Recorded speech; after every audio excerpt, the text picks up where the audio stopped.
Before we begin today's episode, just a reminder to like, subscribe, and turn on the notification bell if you enjoy this episode.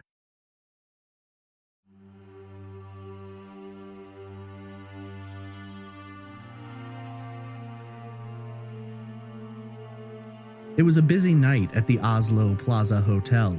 An attractive, dark-haired woman approached the counter to check in for a few days.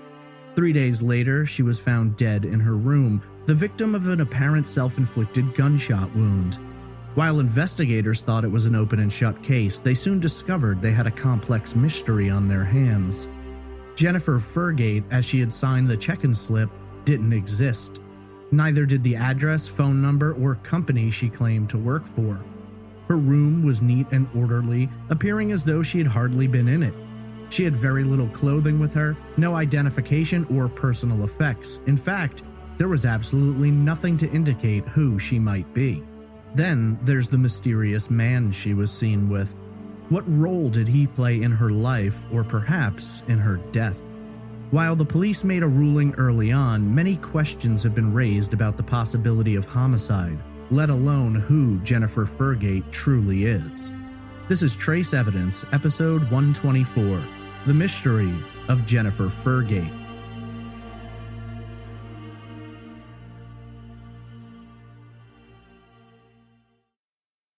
Welcome to Trace Evidence. I'm your host, Stephen Pacheco. Today we examine the truly baffling case of Jennifer Fergate. Before getting into it, just a few notes about the show. Trace Evidence is a weekly true crime podcast focused on unsolved murders and disappearances. You can follow the show on social media on Twitter at TraceEvPod, Instagram at TraceEvidencePod, or by searching Facebook for Trace Evidence. The show is also available on MeWe and Minds. If you're interested in supporting the show and getting some Trace Evidence merch, there's a Patreon available at patreon.com/traceevidence, or you can donate via PayPal. Visit trace-evidence.com for all social media links, donation options, and contact information. You can submit case suggestions directly through the website or email me at traceevidencepod@gmail.com. A mysterious woman checks into a hotel, and days later she's found dead, leaving behind a slew of questions, perhaps most importantly, who she actually was. This is episode 124, The Mystery of Jennifer Fergate.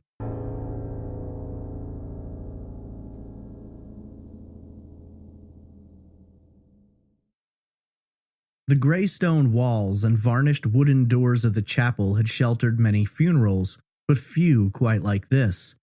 There was no service, no singing or family members recounting memories. It was a silent service witnessed by dozens of empty chairs arranged for guests, but left unused. A police officer, newspaper photographer, and a handful of chapel employees gave witness to a plain wooden casket. Silently, the group walked out into the greenery of Oslo's Western Cemetery. The procession, thin as it was, came to a stop beneath a cherry tree where the casket was laid on the lowering device. Slowly, the wooden casket was lowered into the earth, with its occupant going to the grave in much the same way she had died, alone and unidentified. The earth was turned over, the casket obscured beneath the soil, but the mystery remained. Not just the mystery of her death, what exactly led to such an abrupt and violent end, but perhaps more so the mystery of her life. Who was she? Where did she come from, and what led to her untimely end? There are a myriad of questions revolving around the unknown woman, many of which she seemed to have contributed to, leaving behind clothing without tags, a false name, address, and business, and a pile of unspent bullets with only 2 fired, one into the bed, the other into her own forehead. It's a bizarre and haunting story, but while some have been quick to dismiss it as a woman looking to end her life, leaving behind no traces of her past, others believe it was nothing less than a murder, executed by someone who sought to hide any ties to the victim, leaving her and any connection to her killer nameless beneath a Jane Doe tombstone. The mystery began more than a year earlier, in May of 1995. The Radisson Blue Plaza Hotel in Oslo, Norway's capital, is frequently referred to simply as the Plaza. Comprised of 673 rooms spread over 37 floors, making it Norway's second tallest building, it's a popular destination for those seeking luxurious accommodations in the city. On the evening of Monday, May 22nd, the front desk received a call from a woman looking to book a room. Not many details about this first call have ever been revealed, if they are known, as documents issued by investigators don't specify what dates the caller requested, nor how long the stay was set to be. We do know, though, that on this call the woman spoke in fluent English. 9 days later, on Wednesday the 31st, the female caller rang the plaza's front desk again, this time speaking in fluent German without a hint of an accent. She wanted to change her reservation, explaining that she would be arriving to the hotel that night. According to Norwegian paper VG, the mystery woman not only changed the dates of her stay, but also specified that the room would be for herself and another guest. At approximately 10:40, the woman walked into the lobby of the hotel, which was extremely busy. The 3 last flights into the airport that night had poured a lot of travelers into the luxury hotel, and as such, the employees were in a rush trying to take care of everyone in as quick a manner as possible. Interestingly enough, we have 2 eyewitness reports of the mysterious woman, which contradict one another. Sasha Anundsen was working as a desk clerk that Wednesday night. According to his account, the woman approached the front desk and began the check-in process. Due to how busy the hotel was at the time, no one checked her identification, nor did they take down her credit card information. On the check-in forms, there's a space where the guest is supposed to note their passport number, and while the forms show that the clerk had checked that box specifying the information was needed, the mysterious woman never wrote any number down. Moments later, a clerk handed the woman her room key and directed her towards the elevators, to her right. She had been assigned room number 2805, located on one of the top floors in the building, which would run 1845 kroner per night, according to the Doe Network. That translates to approximately $205 per night, which adjusted for inflation would equal 2,900 kroner or $322. At the time, the top 6 floors in the hotel were considered the best rooms available. Anundsen recalls her check-in time as being approximately 10:40, which is supported by the fact that hotel records show her keycard was used for the first time at 10:44. According to Anundsen, once the woman left the desk, he continued checking in other guests, noting sometime later that the mysterious woman was standing in front of the elevators. It was his opinion that she appeared to be waiting for someone. Anundsen never saw the woman with anyone else and believed her to be alone. However, his supervisor had a different account of the check-in, and in her account, there was a man who seemed to be accompanying the unknown woman. According to Evie Yurtsen, while she was busy working at her own post at the reception desk, she has a clear memory of both the woman and her companion. Yurtsen later explained to VG, quote, "I'm sure she was with a man. I was at my regular station at reception, and on the other side stood that woman. Next to her was a dark-haired man." End quote. Over the course of the past 25 years, Yurtsen has remained steadfast that there was someone with the woman. She went on to describe the man, explaining that he stood approximately 6 feet tall and appeared older than her. She estimated him to have been between the ages of 35 and 40. The exact details surrounding Yurtsen's account have been called into question somewhat in relation to the timing. While Yurtsen recalls this happening during check-in, she also has a memory of witnessing the man exchanging currency at the front desk. In her memory, the man handed over what she believed to be American dollars for exchange to kroner.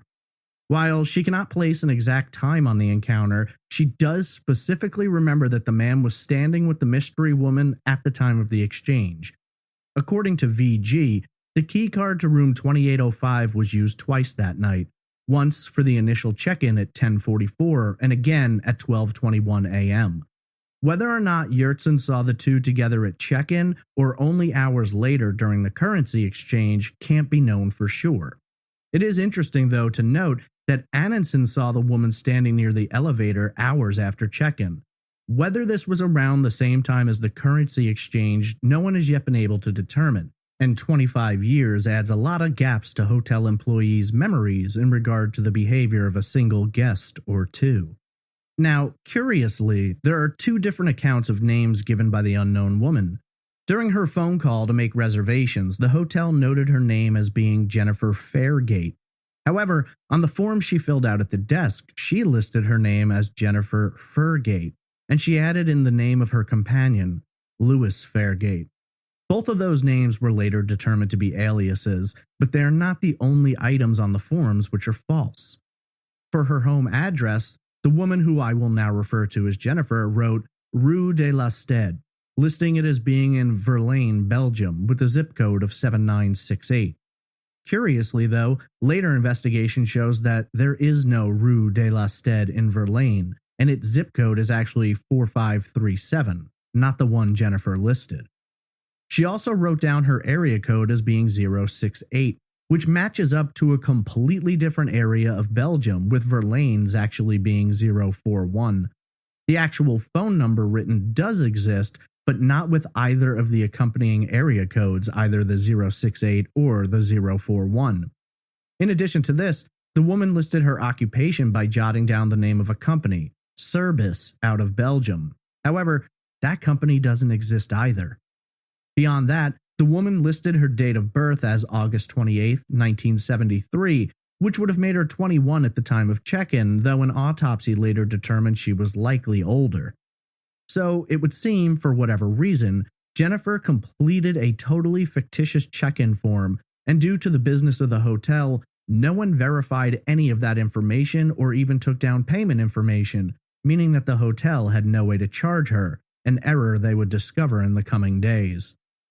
When asked about how Jennifer managed to check in without providing a credit card or proof of identification, Yurtsin was dumbfounded, telling VG, quote, "It's incomprehensible to me.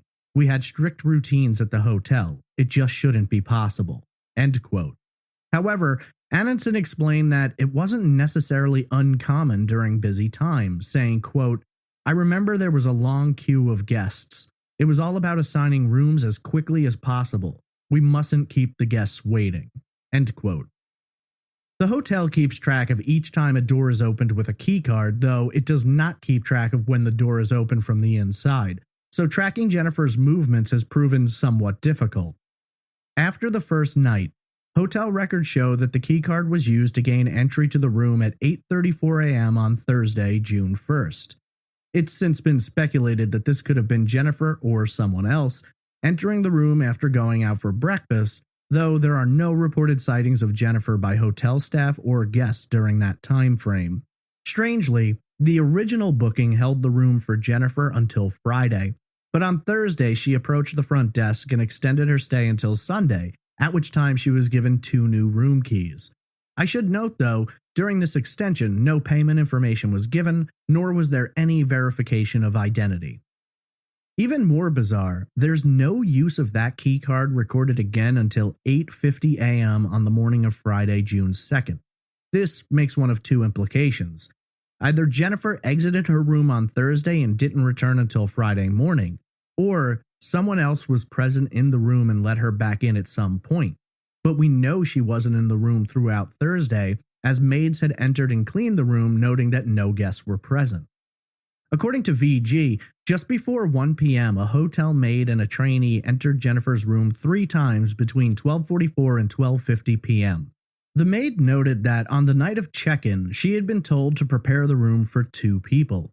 However, when she entered the room that next day, only 1 pillow had been used and the extra duvet had been folded and placed off to the side.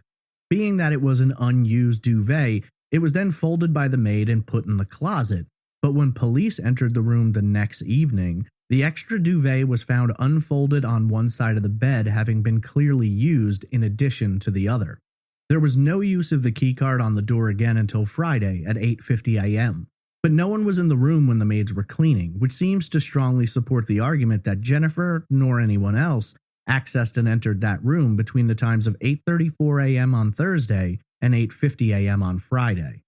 To this day, the mystery of where Jennifer was for more than 24 hours has never been answered, and while some believe she may have been out around the city, others believe it's possible she knew someone else in the hotel and was with them during this time. Ultimately, it's all speculation. The final use of the keycard came on Friday at 11:03 a.m. A hotel employee working that day noted seeing Jennifer. According to this employee, she was in the hallway with a cart of cleaning supplies when Jennifer came walking down the hall heading towards her room. As the two passed one another, Jennifer reportedly said "good morning" in English before unlocking the door and entering her room. Moments later, she opened the door slightly and slid the red "Do Not Disturb" sign onto the doorknob. Jennifer ordered room service at 8:06 p.m., bratwurst and potato salad, which was delivered at approximately 8:23. According to Kristen Anderson, who delivered the food, the room appeared extremely neat and orderly. The bed didn't look slept in, which was noted because at the time, the plaza used large bedspreads which the staff said were difficult to situate properly. According to the staff, most of the time, guests left the beds messed up or they placed the bedspreads on the floor or in a chair after use because it was difficult to figure out how exactly to make the bed properly. Anderson noted that the bed looked like one of the maids had fixed it, which again goes along with the theory that Jennifer did not spend the previous night in her room. Between Anderson and the maid who had cleaned the room the previous day, several details were noted which will later contradict what evidence is recovered. The maid noted that there was an impressive pair of shoes in the room. While she can't remember a brand, she did note they were a vibrant color and she found them appealing. Anderson noted that there was a suitcase on wheels and a particular skirt in the room. Neither the shoes, skirt, or the suitcase were present when investigators later entered. When asked about her interaction with Jennifer, Anderson specifically remembered the tip, telling VG, quote, "I got such a big tip. She had a 50 kroner note ready. It was very unusual for us to get so much of a tip. If we got 10 kroner, we thought that was a lot. She was not interested in small talk. I remember it was easy to put the food on the table because there was nothing on it. The room seemed almost sterile." End quote. Sometime on Friday, and again Saturday, Jennifer or someone in that room purchased a show via pay-per-view. However, there's no information about what she watched or what language she watched it in. In addition, between Friday and Saturday, 3 drinks were removed from the room's minibar: a Coke, a Diet Coke, and an orange soda. A bag of potato chips was also opened, while the alcohol in the minibar remained untouched. So you might be wondering how Jennifer managed to stay in the room, order room service, get pay-per-view, and eat and drink items from the minibar without any form of payment? Well, on Thursday, the day after she checked in, the hotel noticed the discrepancy and sent a notice to her room. The notice was displayed on the television and requested that Jennifer contact the cashier. However, this message was not acknowledged by anyone in the room at that time. This may be due to the fact that evidence suggests Jennifer nor anyone else was actually in the room much of Thursday leading into Friday morning. On Friday morning at approximately 8:50 a.m., 2 hours before the last use of the keycard, someone in the room picked up the television remote control and pressed the OK button, acknowledging the front desk message. A second message was sent Friday evening at 8:57 p.m. This one was acknowledged moments later, though Jennifer still did not contact the cashier as requested. On Saturday evening at approximately 7:35 p.m., the front desk sent another message via the television, which again was acknowledged moments later. At this point, hotel staff were becoming suspicious. According to employees, when someone puts the Do Not Disturb on for days at a time and doesn't come to the front desk when requested, they often assume that the person is either planning to skip out on their bill or may have something or someone in their room that they don't want the staff aware of. In response to the final acknowledgement but no contact from the room, Yurtsin sent a maid up to check. The maid informed her that the Do Not Disturb hang tag was still on the door. Not wanting to wait any longer, Yurtsin contacted hotel security and sent them to check the room. Less than 20 minutes after the 7:35 message, security guard Espen Naes approached the room 2805 at approximately 7:50 p.m. Approaching the door, Naes began knocking when seconds later he heard a distinct bang which he noted to be a gunshot. Frightened and unsure of what to do, Naes backed away from the door, not wanting to get shot, and eventually he ran to the service elevator, taking it down to the lobby, from which point he ran into the security office and told his supervisor. The two guards contacted police and gave them the guests' names registered to that room, but police could find no criminal record for either person listed on the check-in sheet. After notifying police of the incident, the security supervisor took the service elevator back up and approached room 2805 at 8:04 p.m. Knocking, but receiving no answer, he utilized his key card, at which time he discovered that the door had been what they call double locked, meaning that the door has been secured from the inside and only members of the security staff can gain entry. Regular staff key cards could not open both locks at the same time. Entering the dark room, he called out multiple times but received no answer. As he proceeded deeper inside, he saw Jennifer. She was lying on the bed, her legs from the knee down are off the mattress, and the heels of her shoes are touching the floor. She wasn't moving and didn't respond to several shouts. At that time, the security supervisor backed out of the room and got to a phone notifying police of what he had found. They wouldn't arrive for another 30 minutes, making it approximately an hour between the time of the shot and the arrival of investigators.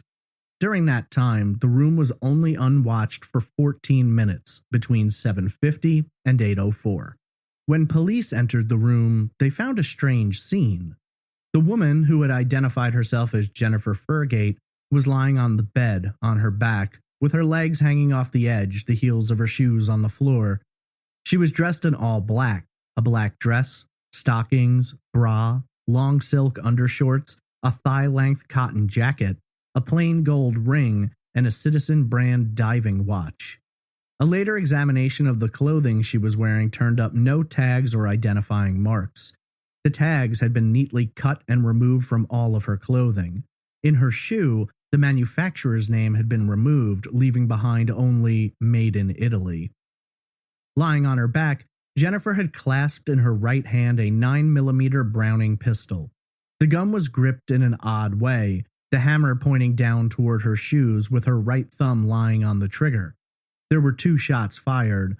One had gone through a pillow, the bed frame, and then embedded itself in the concrete floor. The second had passed through Jennifer's forehead in what police believed to be a self-inflicted shot. This shot exited the back of Jennifer's head, going through the bed and embedding in the concrete floor. Both bullets were found in the floor just 7.8 centimeters or 3 inches apart. There were 7 additional rounds in the gun, as it had been fully loaded when the 2 shots were fired. Strangely, the first shot was written off by investigators as a so-called test shot, assuming that Jennifer had fired the gun to ensure it was working before raising the gun to her forehead and pulling the trigger with her thumb. Interestingly, the singed piece of the pillow where the bullet had entered was facing down when police arrived, suggesting that the pillow had been flipped over after being shot.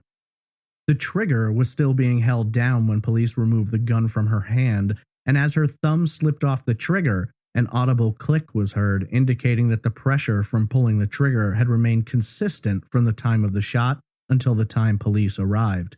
In fact, within minutes of the discovery, both investigators and hotel staff were referring to the incident as suicide.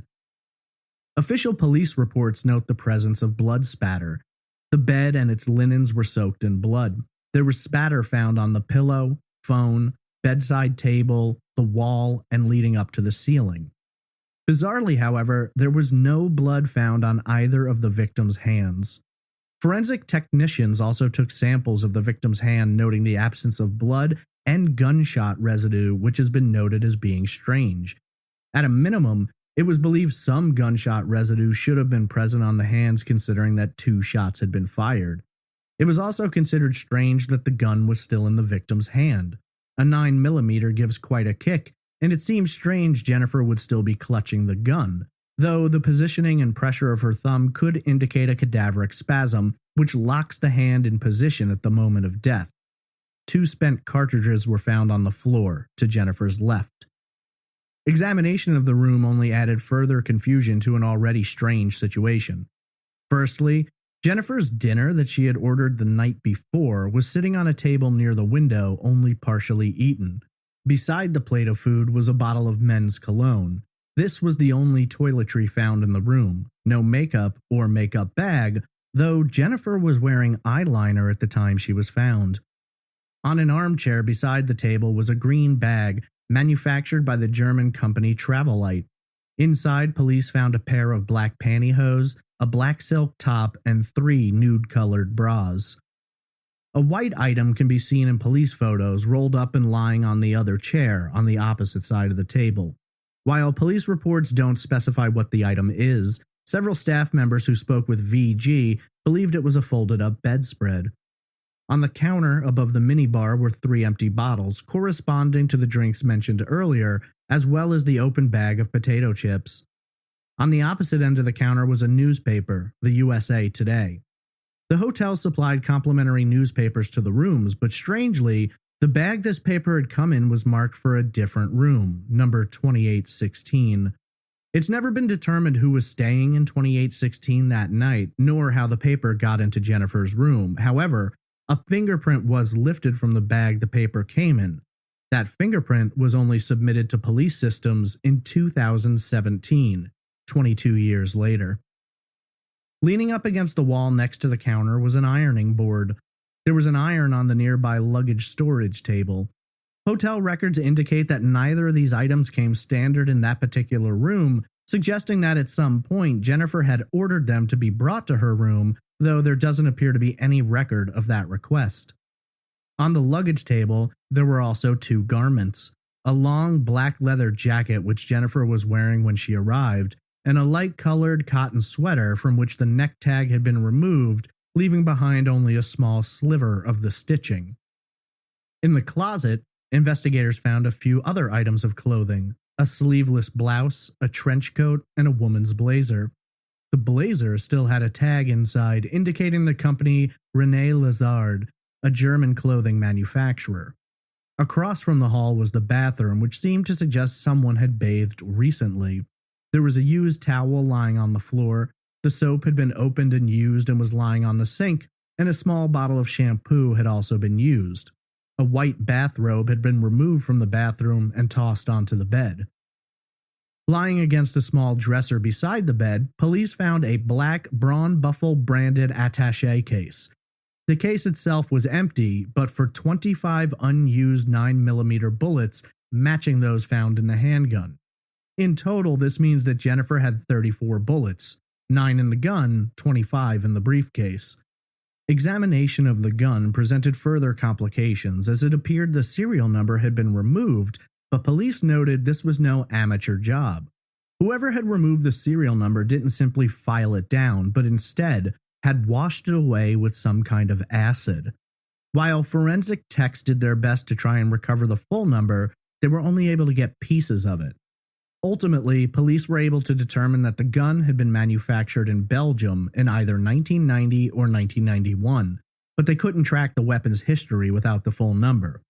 Strangely, later analysis was unable to locate fingerprints on the gun, the magazine, or the bullets. In addition to all of the items recovered in the room, investigators made note of the items which were missing. No personal items, handbag, toiletry, identification, or keys. No underwear were found, and the only items for her legs consisted of those silk undershorts. No pants, no skirts other than the dress she was wearing. The watch she wore had been manufactured in Japan, though Citizen was unable to determine where it may have been sold. Inside of the watch were 3 batteries manufactured in Switzerland, which had been changed sometime around March, just 3 months earlier. Each of the batteries was marked with a watchmaker's note saying W395, suggesting that whoever had changed the batteries either had the initial W or worked for a shop that began with a W. Either way, police were never able to track down the watch's history nor find anyone who had worked on it. Now, there are several things which were not found in the room, but that hotel staff reported had been there. One was the small wheeled luggage bag. Another were the shoes, which caught the attention of a maid, and then there was the skirt which she had been seen wearing. Beyond that, Anderson, who had brought the food in the night before she died, did not recall seeing the ironing board in the room that night. There was also no money found, though both key cards were located in the room. When police spoke with hotel employees, they stood by their stories about what they had seen in the room and what they had seen Jennifer wearing, which only seemed to add more confusion. If the clothes weren't in the room, someone must have removed them at some point. There were theories that Jennifer could have tossed them out the window down onto the street below, though no one ever reported finding anything. Others believe someone else could have loaded the items into that suitcase with wheels and left with it, though investigators find it highly unlikely anyone else could have left the room since it was found double-locked by security. However, there has been some speculation that it was possible to do, just not easy. As part of the investigation, police interviewed several guests from the hotel, specifically those who stayed on Jennifer's floor. According to most of them, police merely asked if they'd heard or seen anything strange. Some guests later contacted by reporters explained that police had never spoken with them nor asked any questions about the night Jennifer died. One guest, who had been in a room several doors away, reported that she had heard a strange thumping sound coming from the room. According to her, there was no screaming or gunshots or sounds of an argument, but she distinctly remembered hearing the muffled thumps. Reporters from VG managed to track down a man who had stayed in the room directly across from Jennifer's. He didn't want to discuss the instance, though he eventually said police had questioned him when he was checking out to see if he had heard or seen anything. The man said he hadn't heard anything, though it was later determined he had checked out approximately 12 hours before Jennifer's death. If that was the case, how could police have questioned him since nothing had happened yet? The man no longer wanted to speak with reporters and simply stated that he knew nothing about what had happened. An examination of hotel records indicates that there had been 2 outgoing calls made from Jennifer's room in the days leading up to her death. The numbers were exactly the same, but for 1 digit. Both of the numbers were dialed to Belgium, but investigators determined neither phone number existed. This led many to speculate that Jennifer may have been trying to remember a number, or perhaps wrote down a number wrong, and that might explain the change of a single digit between calls. Either way, records indicate that since the numbers didn't exist, no conversations took place. Who Jennifer was trying to call has never been determined. By 5 a.m. the morning after Jennifer had been found, police concluded their examination of the crime scene and turned the room back over to the hotel for use. It's noted that the bedding in the room is not listed in official police reports as being tested, meaning there was never a check of the bed or its linens for fibers, hairs, or any kind of DNA evidence. It seems apparent that police didn't even take the bedding with them when collecting evidence. An autopsy was performed 3 days after Jennifer was found, and several things were noted. Firstly, there was no trace of blood, gunshot residue, or burns from the hot gun barrel on her hands. The absence of gunshot residue isn't necessarily indicative that someone else may have been involved, but the fact that the gun was fired twice and no residue was found does raise the eyebrows of some investigators. Toxicology showed there was no alcohol in her system, though no tests were run for other drugs, prescription or otherwise. No samples were taken from beneath her fingernails, nor was there an examination to determine whether or not sexual assault or consensual sex may have taken place. The carbon tape, which had been used to test Jennifer's hands for gunshot residue, was later destroyed.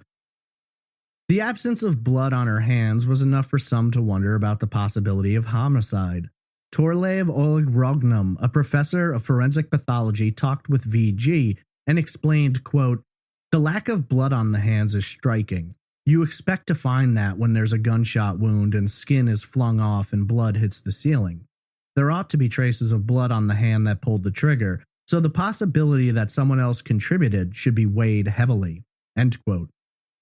Fingerprints were taken during this time, though when submitted to Interpol, they had no results. Examination of Jennifer's teeth brought about interesting details.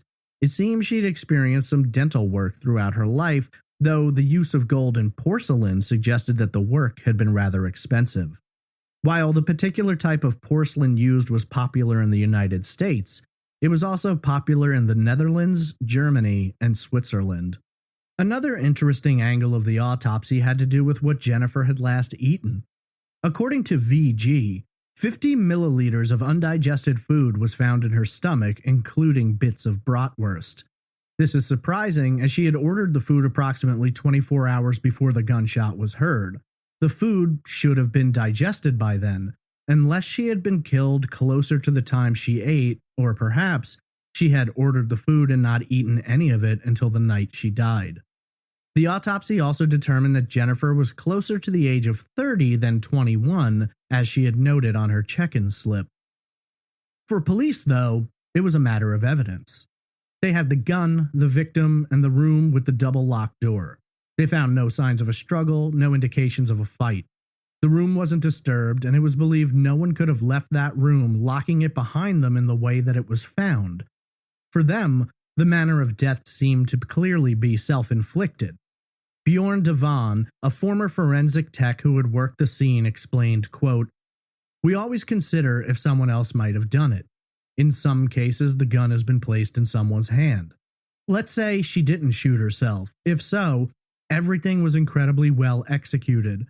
The body looked as if she had done it herself. It was exactly what a gunshot suicide looks like. Also, the door had been locked from the inside. Both key cards were in that room. We came to a conclusion. It wouldn't have been possible for anyone to leave the room and shut the door behind them in that particular way. In time, we felt certain it was suicide." End quote. The mystery, however, was who the victim was and what led to her final moments. In fact, there were a lot of questions that couldn't be answered. Why the fake names and removal of clothing labels? Why were some of her clothes apparently missing? Where had she been during the 24 hours that she was unaccounted for? Why did she have so many bullets and a gun in Oslo? Was it for protection, or was she doing something illegal? Who was Louis Fergate listed on the check-in? Was he the man some saw Jennifer with, or was he made up too? None of these questions have ever been answered. For the most part, investigators seemed to be at a dead end. They had made their determination about the manner of death, but everything else failed to lead anywhere. They weren't able to make progress on Jennifer's true identity, nor that of the man she may have been seen with. A year after her body was discovered, Jennifer was buried in an unmarked grave. 2 months later, an assistant chief of police made the decision to eliminate all of the stored evidence in the case. The clothing, briefcase, shoes, and even a blood sample taken from Jennifer for future DNA use were discarded. Her watch, which was never fully tracked down, and the gold ring were sold at auction. The only item of evidence still in police possession is the gun, which is now used as a learning tool, showing an example of what it looks like when someone eliminates a serial number. For the most part, Jennifer's case fell into obscurity. It was an interesting mystery for some, but for investigators it was a case that was likely not going to be solved. However, several reporters were fascinated and wanted to determine who Jennifer Fergate truly was. It was believed at the time that identifying Jennifer might lend a hand in determining what exactly happened the night she died. In November of 2016, 21 years after her death, Jennifer's grave was exhumed, bones and teeth were removed for processing, and within weeks a private lab developed a genetic profile which, while not complete, was very close. Research conducted at Karolinska Institute in Stockholm was able to make several determinations. According to researchers, Jennifer's age was likely closer to 24, rather than her own writing of 21 or the autopsy estimation of 30. In terms of a point of origin, examination determined that Jennifer had likely been of European descent, though not Scandinavian, and it's believed she was likely linked to Germany. Jennifer's DNA remains under examination, and it's hoped that radioisotope testing could possibly result in pinpointing locations she may have lived throughout her life. It's been just over 25 years since police walked into Jennifer Fergate's room and found a crime scene. They had no idea at the time that they would pull the thread on a mystery which continues to confound investigators and researchers alike. No matter how much that thread is pulled, there always seems to be more, and the mystery only deepens. In most cases, when dealing with a death, police are left to determine what happened and who, if anyone, was responsible. Here, though, the manner of death was quickly determined, and it was everything else which left them without answers. As it turns out, on the night Jennifer checked into the plaza, there was a police strike. The strike not only affected the Oslo police, perhaps explaining their 1-hour response time to a gunshot, but also the officers working in the passport control center of the airport.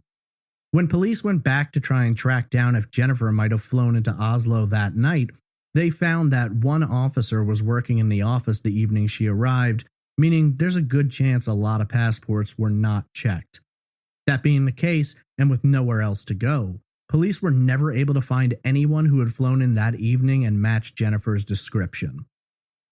The mystery of who Jennifer Fergate truly was could be the key to determining what happened the night she died, and whether or not it truly was a case of taking her own life, or if someone else was involved. If indeed Jennifer went to such great lengths to conceal her identity, then its discovery could raise even more questions. On the other hand, if her death was arranged or if she was in some way connected to another, perhaps the man she had been seen with, then there may be much more to this mystery than meets the eye. There is a tragic truth, though, beneath the gloss and veneer of an intriguing mystery. 25 years ago, a woman died, and not one person has ever come forward to claim a connection. No one has shown up to mourn her or visit her grave.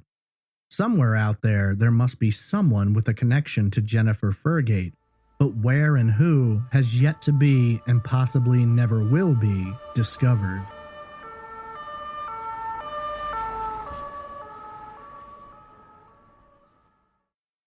The case of Jennifer Fergate is multiple mysteries wrapped up together. What we know is limited. A woman walked into a hotel, gave a bunch of false information, spent several days in the area, and then allegedly took her own life. It's a doe case, very much so, but it's a doe case that's also a locked room mystery, depending on your perspective. Who was Jennifer? Why did she take her own life if she did? And if not, why was she killed? These are all questions which have haunted everyone who has dug into this case. While for police the crime itself has been solved in their eyes, it's the mystery behind it which continues to endure. There's several things to examine here, broken into two essential parts. What happened in room 2805 of the Oslo Plaza, and who is the real Jennifer Fergate? Let's begin with the crime itself and take a look at several different theories and angles related to the cause of death. It seemed like an open and shut case to investigators. They walked into the room of a woman who had not paid for a single thing during her 3 days at the luxury hotel. After receiving multiple notifications to contact the cashier, which she must have known was related to her lack of payment, a gunshot goes off moments after a security guard knocks on the door. It seemed like an easy solve from the first moment. A woman checks into a hotel planning to take her own life. She brought with her a gun and 34 bullets. When the jig is up and it's clear she's going to get caught, she finally produces the pistol and takes her own life. Within hours, police were talking suicide. Hotel notes show they agreed. However, the more investigators looked around, the more things seemed to be far more complicated than they'd initially thought. First, the two shots were strange. According to everything I've read and looking at the photos of the scene, it may not be what you imagine. When I first read about it, I thought they were implying that the woman had fired a shot into a pillow and then laid on the bed, raised a gun to her head, and pulled the trigger. However, it seems apparent that the argument being made is that the woman laid down on the bed, placed a pillow over her head, and pulled the trigger. It's been debated whether the first shot truly was a test shot or if somehow she missed on her first shot. Maybe the pillow obstructed her ability to hit the target. Either way, what raised the most questions came in the terms of gunshot residue. You don't always find gunshot residue on the hands of someone who's fired a gun. Even in some cases of suicide, gunshot residue has not been recovered. However, many consider it odd that Jennifer apparently shot the gun twice and still had no gunshot residue. Now, surely it's possible. It just seems somewhat unlikely, but gunshot residue wasn't the only thing missing. Despite a large amount of blood deposited onto the bed, the wall, the floor, the side table, and the ceiling, there was absolutely no trace of blood on her hands. The argument has been made that, given her position, there might not be blood on her hands, but even forensics professors and technicians who work the room have agreed that the absence of blood gives them pause. One technician said while it couldn't prove this was not self-inflicted, it does raise the urgency of investigating the possibility of a homicide. If that wasn't quite enough to make you think something strange is going on here, There's also the absence of fingerprints. While investigators noted that the surface of the gun made it difficult to test for prints, they had no explanation for an absence of fingerprints on both the magazine and the bullets. As someone who has loaded bullets into a magazine many times, I really don't know how I'd managed to do it without leaving a print or a partial print somewhere, short of wearing gloves. Maybe I wouldn't leave prints on the magazine, especially if I were using a speed loader, but I'm not sure how I would put the magazine in without touching it somewhere. I'd use my thumb and index finger to feed the rounds into the magazine, and without gloves, I'm at a minimum dragging my thumbprint along the top of the round while my index finger slides along the bottom. Now, gloves can't be fully ruled out, but none were found in the room. Then again, other items that were supposed to be in the room were missing also, so who knows if gloves could have been among them. In the long run, it's likely possible to load the gun and fire it without leaving behind prints, at least legible prints. There was nothing specified in police records to indicate if they simply didn't find any prints or if they didn't find legible prints. That being said, I've seen some arguments about the gunshot residue. Being that the gun was held in such a bizarre fashion, it may not deposit residue in the way that you'd imagine. Jennifer didn't hold the gun normally. It was spun around with the barrel facing her. The trigger was pulled with her right thumb. Shell casings were found off to her left. So it's possible that instead of spraying residue out into the palm and web of the hand like a gun normally would, the reverse position resulted in much of it flying out into the open air. Frankly, I've seen a lot of arguments back and forth about this, and there doesn't seem to be anything solid or conclusive. It's a matter of usually gunshot residue can be detected, but sometimes it isn't. So let's imagine for a moment that somehow Jennifer pulled this off without leaving behind prints, without getting residue on her hands, and without getting blood on them. There are still other questions that linger. For instance, if the plan is to commit suicide, why do you fully load the gun? Why also were there an additional 25 rounds found in the briefcase in the room? It seems rather bizarre that someone who made this plan would have had so much extra ammo with her, but then again, we really can't explore the psychology behind it. When it comes to the way Jennifer did this, that's also somewhat outside of the box. Typically, when someone uses a gun, they place the barrel in their mouth or they press the barrel to their temple. That didn't happen here. The gun was fully reversed, then the barrel was pointed towards the forehead.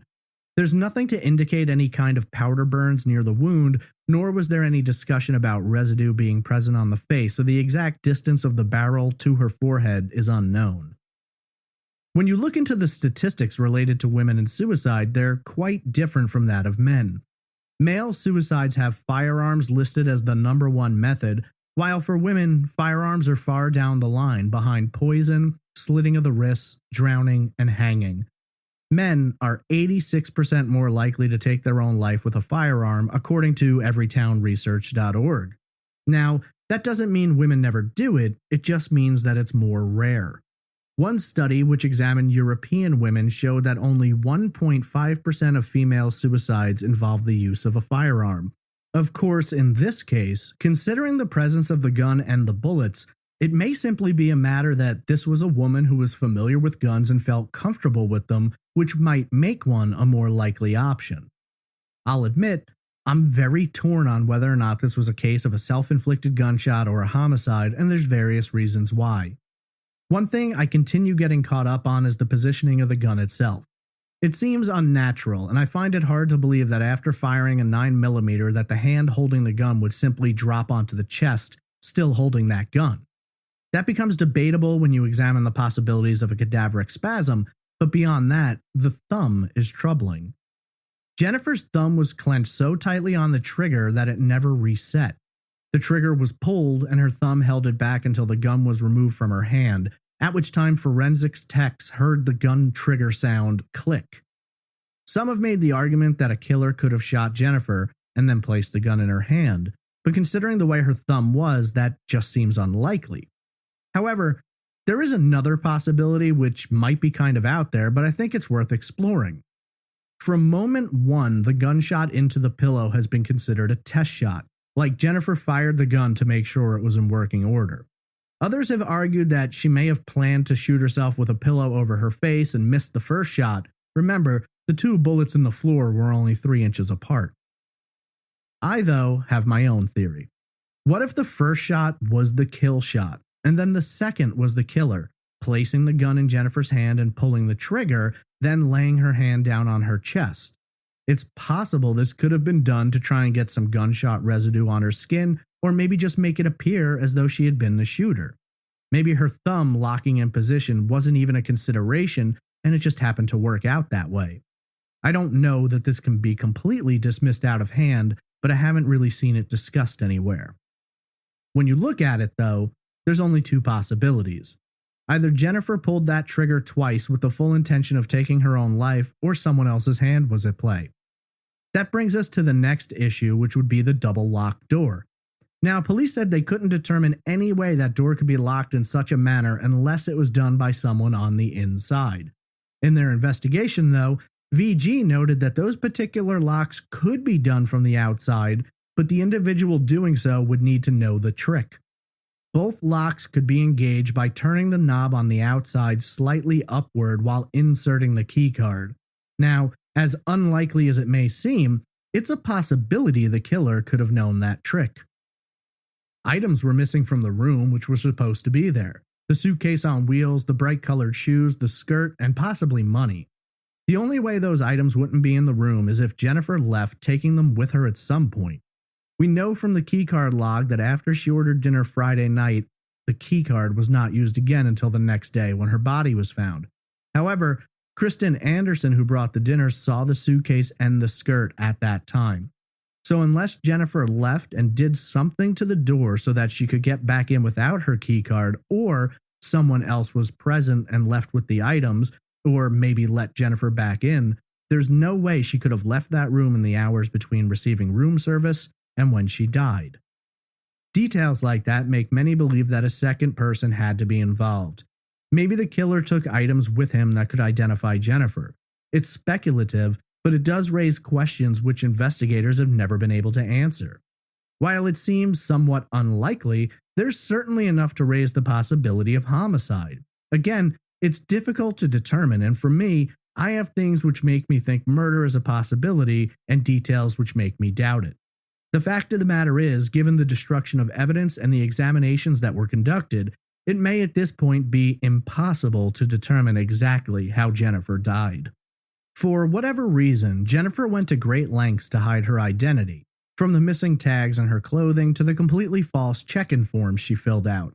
I can't help but find the check-in forms interesting, as she really had no way of knowing the desk clerk wouldn't ask for identification in a form of payment. I've often wondered how different this case might have been had the proper protocol been followed, but I digress. We know Jennifer spoke both German and English fluently and with no apparent accent, which could mean one of several things. Either she was well-traveled, or she was well-educated, or she had a job which made knowing both languages essential.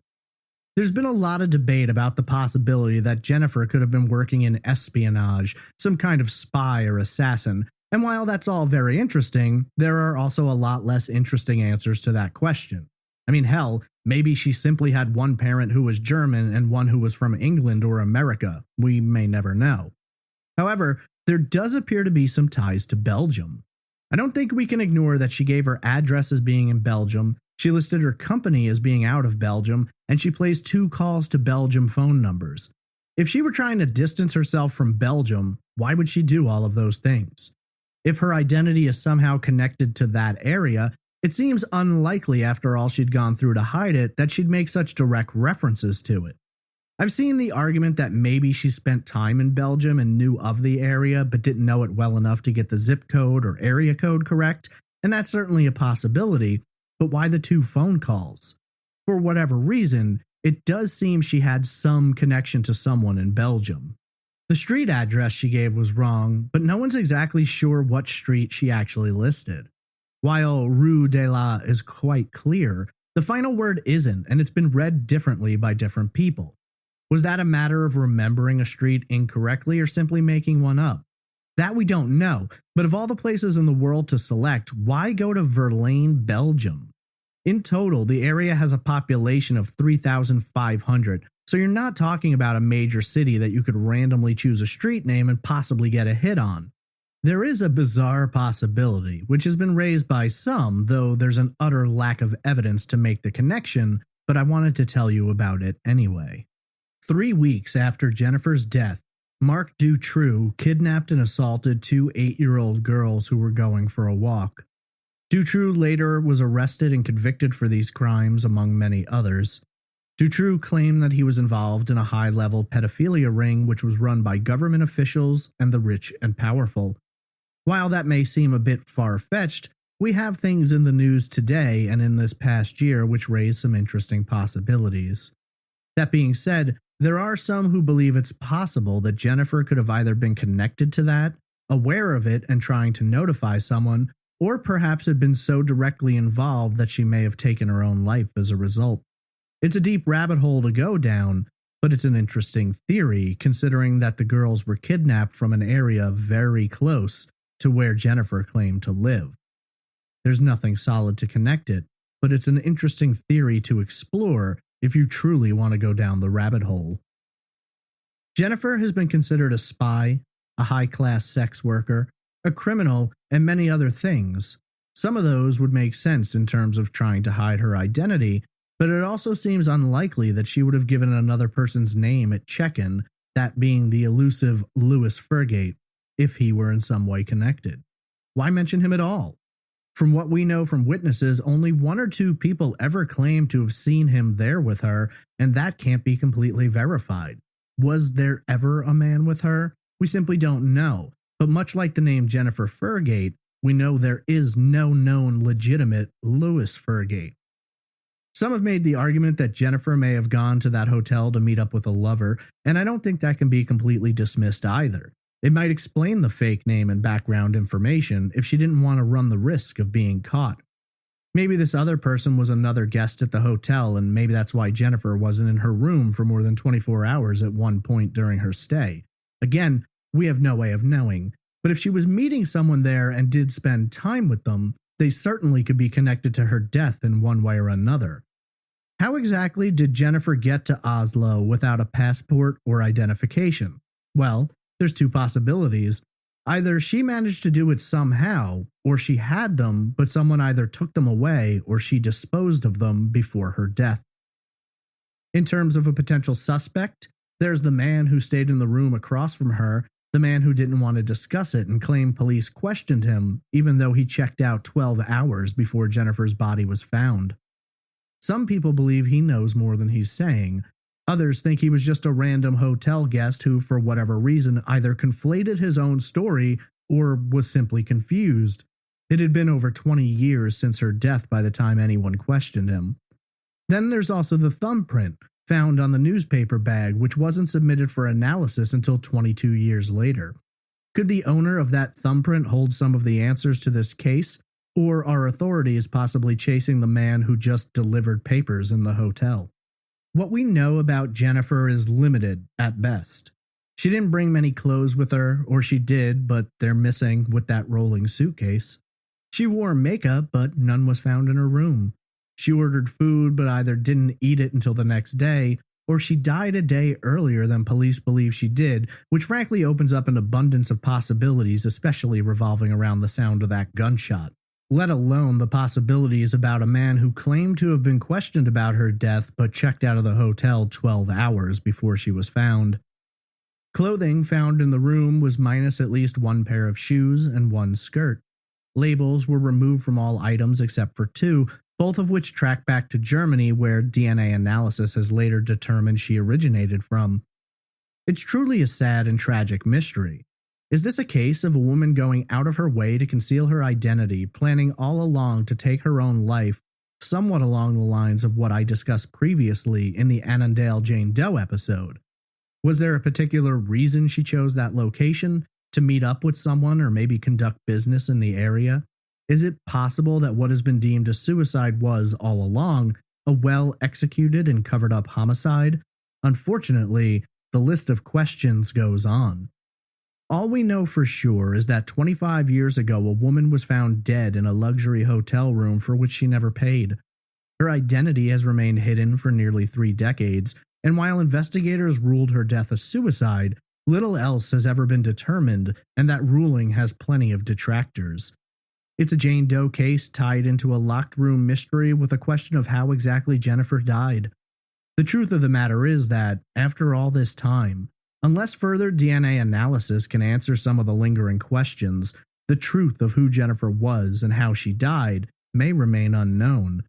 Short of a new development, someone coming forward, or an outright confession, the mystery of Jennifer Fergate will remain open, unsolved, and very cold.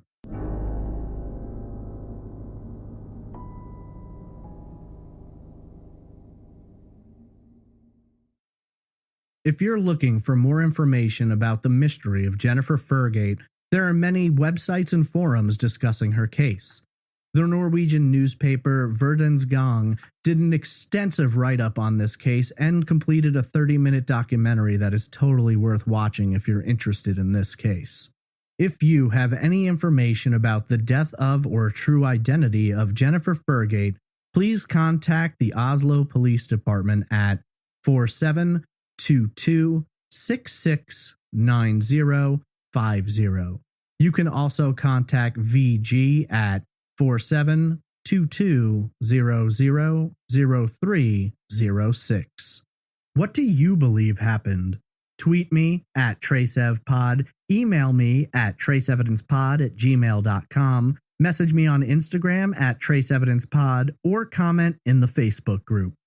I'd like to take a moment now to thank our amazing Patreon producers: Alicia Lorraine, Brittany Bivens, Christine Greco, Krista Colvin, Dierthy, Diane Dyson, Eamon Brady, Jason Yeager, Jennifer Winkler, Kate Much, Kevin Bonham, Megan Cotter, Michael Draves, Nick Mohar Schurz, Pamela Coburn, Quinn McBreen, Roberta Jansen, Sarah Mascaritolo, Travis Skepsko, Stephanie Joy, Tom Archer, and Tracy Woods.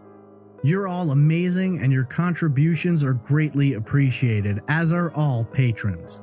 If you're interested in supporting Trace Evidence, please visit patreon.com/traceevidence or visit trace-evidence.com for further information. I want to thank you all for taking the time to listen, and I hope you'll join me next week for another unsolved case on the next episode of Trace Evidence.